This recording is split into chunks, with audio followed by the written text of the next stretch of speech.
Nothing along those lines that would cause damage. Walk around, make sure our engine compartment doors for storage are all not cracked or broken or damaged. No missing parts. They open and close freely and they're intact. We're gonna open and close our door from the outside and show them that it works properly. It opens and closes and there's no cracks or damage or loose or missing bolts on the hinges. Okay, and it opens and closes freely and locks. All right. And then we're just gonna walk around a little bit and think about what we covered. At this point, we're getting near the rear axle of the bus. I like to start all the way inside and work my way out. So I'll start with my drive shaft, which is way down there, and talk about it being secured, properly secured, no loose or missing nuts or bolts. There's no missing brackets or couplings. There's nothing that would get in the way of like foreign objects of that actually working properly. It's not cracked, bent, or broken. Okay. Then we can get our suspension on our rear. This is where we can use the like item inspection and talk about the suspension and inspect it just like we did the front. So we're going to talk about our mount hangers, our leaf springs, our bushings,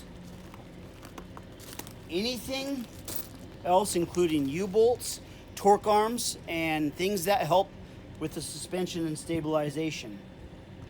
If your bus has shock absorbers, you would tell him you'd inspect them like the front.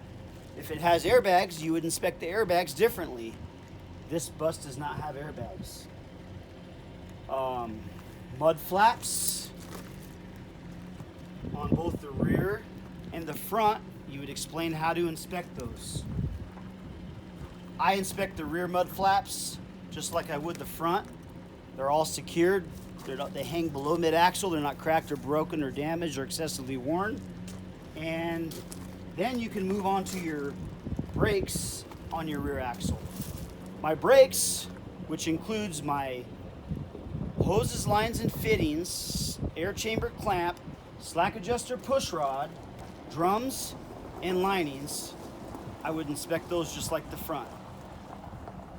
If, in any case, you forget to actually inspect a portion of the brakes, like the drums or the linings, that's a good time to actually re-inspect them and make sure you get them.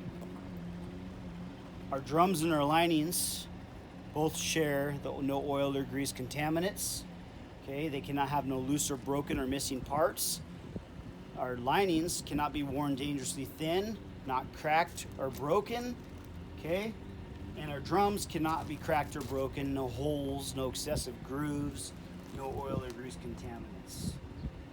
You don't want to miss something up front and get to the rear. It's important that you understand that if you use like item, you need to make sure you cover that. At this point, just take a look around and make sure you covered everything. If there's anything that I missed, I'm sorry. This is just a YouTube video. It's up to you to inspect these and inspect them thoroughly. That's about 95% of it. Good luck.